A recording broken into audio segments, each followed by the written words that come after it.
It's about 7 months, I think, since I gave up on Bangernomics, and in YouTube terms that's a lifetime. But people keep finding those videos and making comments and asking stuff, so I figured I owed you guys an explanation as to why I gave up on that poor Mondeo and bought the decidedly unbangery W204 that I'm cruising in right now. This seemed like a very good time to do it because it's now about 7:20 on a Friday evening.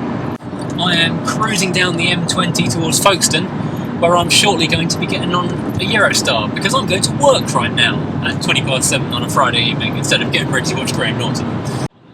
I love the idea of Bangernomics, buying a cheap car under £1,000 at the very most, using it daily with no depreciation to worry about, low running costs, home servicing. The only thing I'd spend decent money on is tyres because that's a safety critical thing, you can't really skimp on it. But if I'd been driving that Mondeo from last year and it hadn't started this evening, I'd have been in trouble. As a freelance, I wouldn't just lose today's job, but I would lose the client and all the future jobs as well. That cheap car could have wound up being very expensive. I've got a lot of time to kill, so we'll pick this up a little later on. One of the great things about living in Kent is that if you need to go to France or the continent, it's normally a very short drive to get there. And we're now at junction 11, I think it is, Channel Tunnel exit.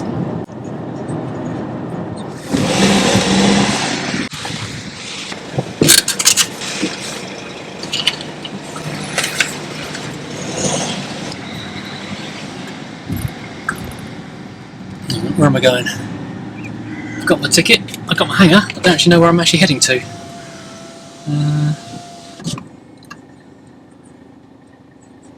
7:46, that's now. I literally don't know what I'm doing. Oh well, I'll hang this on here and hopefully someone will direct me to where I'm meant to be going.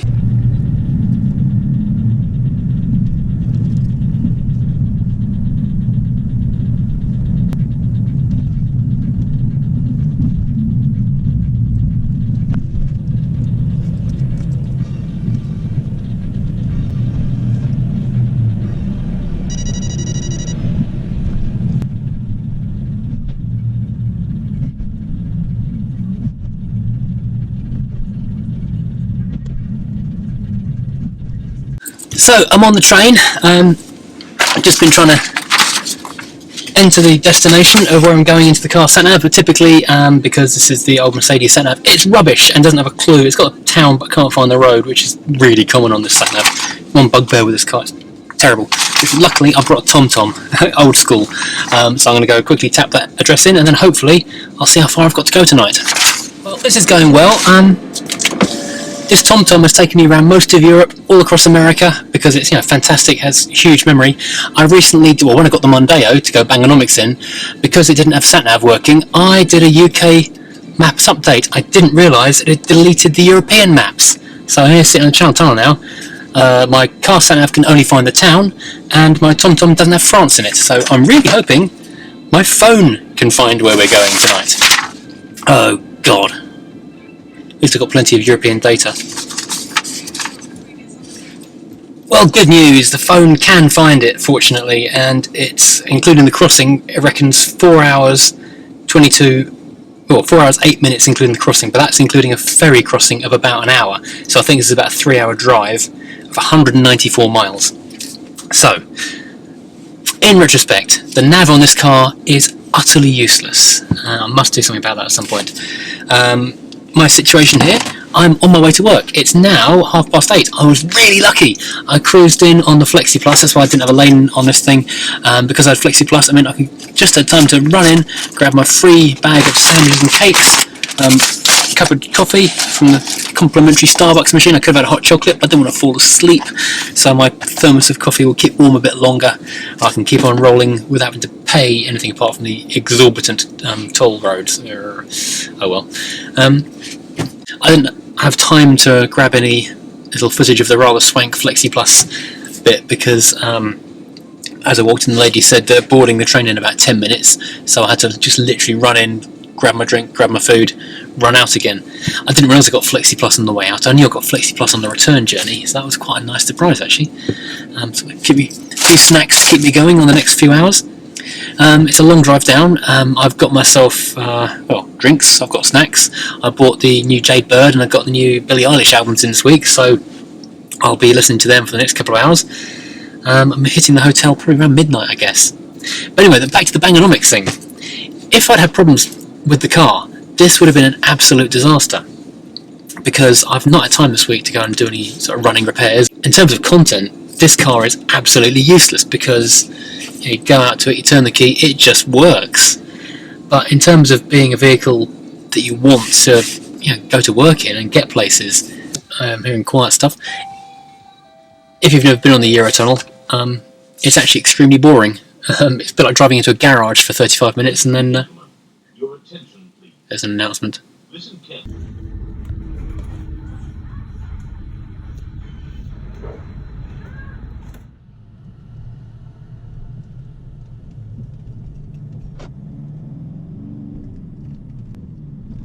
The actual job that I'm driving to tonight is now the last step in weeks and weeks of planning and huge expense for the client, which is a car company. It's not just my Eurotunnel, my hotel, my fees and expenses, but they've also booked a test track and the staff that goes with that, a video crew, a French drone crew, as you need a French drone licence to fly here. They've had the cars shipped in from another country with a logistics crew to clean and look after them, catering people. I'm just one small but admittedly significant cog in this big wheel. So my car starting and making it is critical tonight. As you know from watching this channel, I like a nice car, but I'm no badge snob. I'm as excited by a £150 Rover as I am by a McLaren. Probably more so actually. But some people do judge, and if I show up at a client's office who doesn't know me, and I'm in like a £300 Ford, Vauxhall, even a Saab, which I think would be really awesome, they might be judging my company as not particularly good or successful, which could count against me, which would be bad. And the thing with this Mercedes is it may well be pushing 10 years old, but non-car people just see the shiny paint and the badge, whereas you and I know this is just a good used car.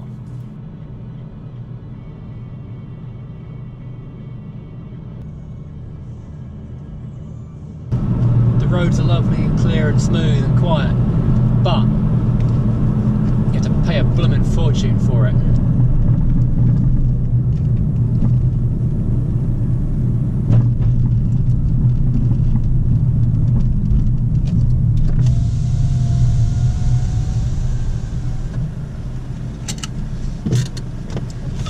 Down on the wrong side.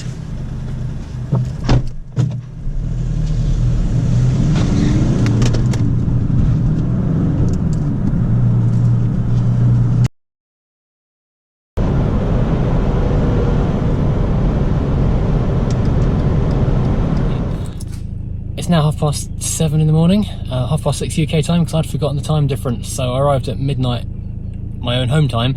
Got here about 1 o'clock local time, so about 5 hours sleep. I need to be at the location fairly shortly, and so this is why I needed a car that was just going to start this morning and not give me any grief, which it just did a moment ago to put the heated seats on. So off I go into the French countryside.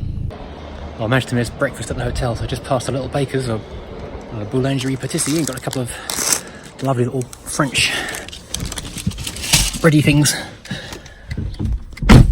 for breakfast, so I'll have them in a moment. Hurrah!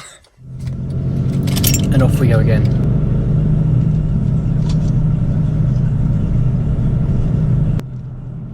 Now, as car people, we know the W204 was Mercedes' return to quality. So for under £8,000, probably less if you shop around for a different model. Okay. This car gives the reliability of a new or nearly new car without any of the costs that go with ownership. I've no PCP deal, I'm not tied to anyone, I've not got a balloon payment waiting for me. Make a U-turn, then turn right onto Allée des Moranes. Too tired to listen to the sat-nav. So, apart from the rubbish sat-nav, this used car does everything a brand new one would do, but at, basically the same cost as the most basic brand new car on the market. So for the cost of a Dacia Sandero, I've got Mercedes quality and luxury, and without any of the costs that go with that. This could have all worked out perfectly with a Bangernomics car, but it's a gamble, and you know what they say about gambling. In the end, the house always wins.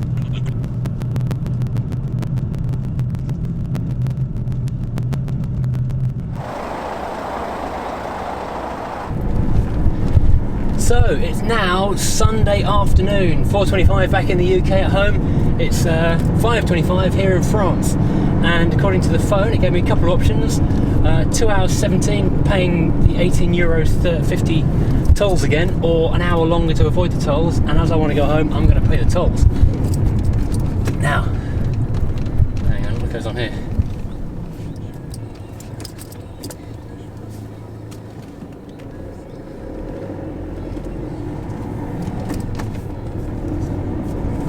Oh god, the phone's frozen. Hello, phone. Starting route to Terminal or Toinel. Bloomin' knew it. It needs me to turn around. The phone froze at exactly the wrong moment.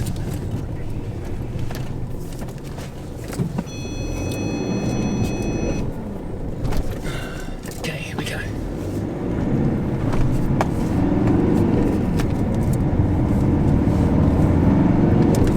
So it's now 155 miles home. I've got 237 miles of range according to the computer, although when I was arriving on Friday night, or Saturday morning, it was like 1 AM, it reckoned I had about 400 miles still, but I've been doing a lot of back and forth on the little country lanes the last day or so.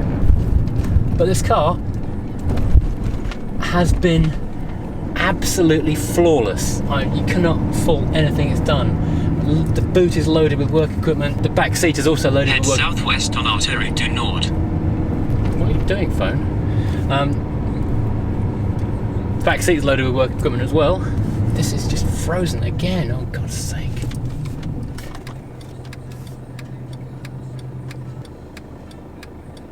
God. Starting route to Terminal or Toinel. Head south on Rue de Sengles, then turn right onto Rue du General de Gaulle. I don't know why the phone keeps freezing. Normally it's brilliant. It just decided it's going to be rubbish today. Oh, great. If I can just get an auto route, at least I'll be able to... Oh, come on. What's wrong with you?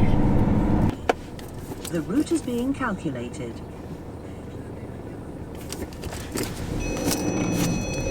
Please proceed to the highlighted route.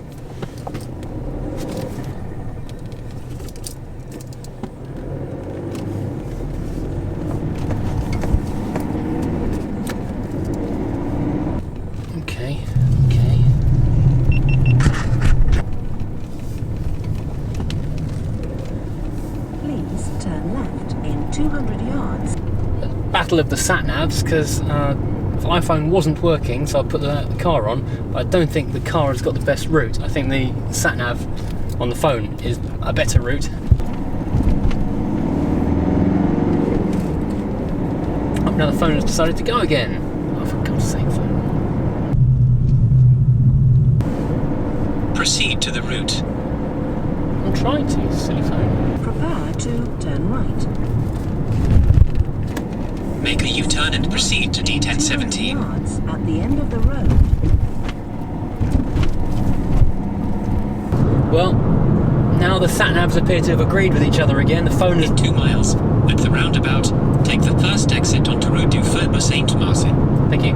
The phone is now pointing in the right direction and is centering itself again. The car seems to be agreeing that this is the best route. I'm on the open road.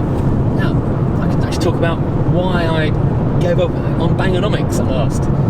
And the thing is, sometimes you just need a car that's going to work. I love messing around with an old car as much as, well, most people who watch this channel who seem to love messing around with old cars. But occasionally, I do have to just go somewhere and arrive. And after I'm finished there, I really want to just get home without any faff or fuss. And when I get on the motorway, just drive as fast as I'm allowed. And just enjoy the drive, because, well, actually this is quite nice. This is a big open road in France. It's quite pleasant actually. But yeah, I've still got another 154 miles to go, so that will take me about 2 hours 10 minutes, the iPhone reckons. Interestingly, the car reckons it'll get me there by 7:10. The phone thinks it'll get me there by 7:45, so I think I might follow the car now. Either that or the phone knows about traffic that the car doesn't. I don't really want to be paying for a new car every month. As lovely as a new car is, I kind of feel a bit trapped in that finance deal that you can't change the car for something else. You can't alter the car if you want to. You can't map it and change the wheels and stuff like that if you want to, or anything else. So yeah, I kind of like the freedom. 1 miles. At the roundabout, take the second exit onto Avenue du Maréchal Foch. I like the freedom of having a car that's relatively new enough to be reliable, but at the same time it's completely my own, so I don't have to worry about anyone else having a stake in it who might want to claim any kind of ownership or demand money for it.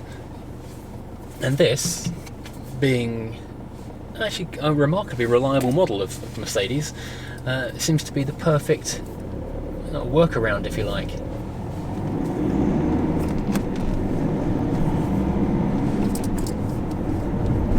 Because it's got a nice big boot, it rides very comfortably, does everything I want it to do. And if it makes it back to Calais tonight, not on the back of a low loader, I will be extremely happy. I do like these little French towns, they're very sweet, very pretty. Head northeast on Rue du Faubourg Saint-Martin. I'm pretty sure that's not how you pronounce Rue Faubourg Saint-Martin. But on the way down, it's only €18.50 to go, all about 100 and something miles. I've reached the toll booth. I'm going to have to jump out and do this because I can't reach out through the window.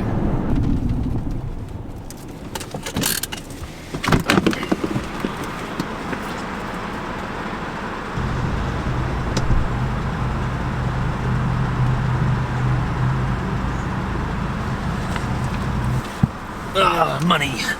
Money gone.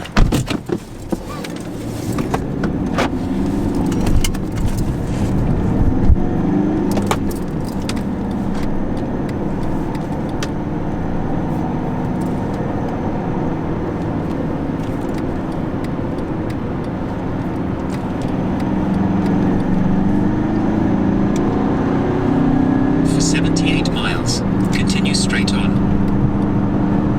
The great thing with this car is it cost me a lot less than a brand new car would have done, even if I was buying a fairly budget car at £20,000. That's still several hundred a month on your hire purchase that you're going to have to ultimately find a final payment for in a couple of years' time, or hand the car back, or continue buying a new car for several more years. But at least with this, it's my car, and it's new enough that it is reliable and it is relatively smart looking. It doesn't embarrass my wife when it's parked outside the house. I love a Bangernomics car. Ultimately, life gets in the way of having fun with Bangernomics cars sometimes. If I worked locally and could just go to and from the same place every day and not have to worry about it, so I could, if the car broke down, I could turn up a bit late or take one of the classics, wouldn't be a problem. Or if I got the train to work every day, I could Bangernomics quite happily. But as it is, I do something like 30,000 miles a year in this car alone. So I can't afford to have a car that's just falling over on me and constantly being fixed. And yet, that's the other thing. The amount of time I was spending fixing the Mondeo was really cutting into the time I was actually spending working on the genuine classics. So they were falling behind. I wasn't getting work done on the Mercedes. I wasn't getting work done on the Rover V8 and even the new ones like the Tomcat. That was being neglected, so I didn't get around to doing the bodywork on that one last year because I was doing stupid stuff like trying to change a turbo on a car that didn't really need it, probably. So yeah, the reason I gave up on Bangernomics is it just wasn't really practical for me. I know people who've bought Bangers for just a couple of £100 and they've been fantastic and not given any trouble at all. Take the exit. We've made it back to Calais, we're in the Eurotunnel zone, and the car has performed faultlessly as always. Now, oh, I hate this bit. Here is the Flexi Plus stop-in place for us lucky Flexi Plus users. I'm going to go and quickly grab my bag of goodies and go to the loo and get on the train. I've got 8 minutes because the train is going in just a moment. Oops. Oh, look at this stuff. Look at it all. I've got Starbucks hot chocolate. So a treat to myself. I've got crisps and a sandwich and a big bag of lovely sweetie cake things. Oh, yummy, and some all kinds of stuff. Especially my packed lunches sorted for the week. Yeah, this is all good. So yeah, that was good fun, wasn't it? A quick drive across Europe for a couple of days at work. It beats commuting down the South Circular. And the car it's, you know, the car is as good as it gets. There's no point buying a more expensive car than this because it wouldn't have done it any better. Admittedly, the sat-nav probably would have worked, and I could have hooked up my phone through Bluetooth or through a wire to play music rather than going to old-fashioned CDs. But that was really the only advantage. But had I been using a Bangernomics car, there would have always been that level of worry in the back of my mind that this thing is going to let me down somewhere and it's going to be vital and I'm going to miss an important part of the weekend job. And also I've got my work equipment in the car, so and that's a whole bunch of heavy cases and things. If I break down and have to transfer to a rental car, that's a real hassle, because it's not like a UK rental car where, you know, I'll get trailered off to some place and then Avis will give me a Vauxhall Astra or something. I'm going to have a real headache because you can't take French rental cars back through the tunnel and carry on your journey. So I'm going to be stood as a foot passenger with about 10 sort of flight case size suitcases all weighing 20 kilos each, and I'm going to be stuck. So I really can't have a car that I can't trust. This is why I gave up on Bangernomics. This is why I've now got a 10-year-old Mercedes, because it's above banger territory, but I don't feel I can justify spending the money on a brand new car when this car performs just so well. Now I'm going to enjoy my trip through a dark tunnel looking at a concrete wall and enjoy my, what was it, fireman sandwich, I think.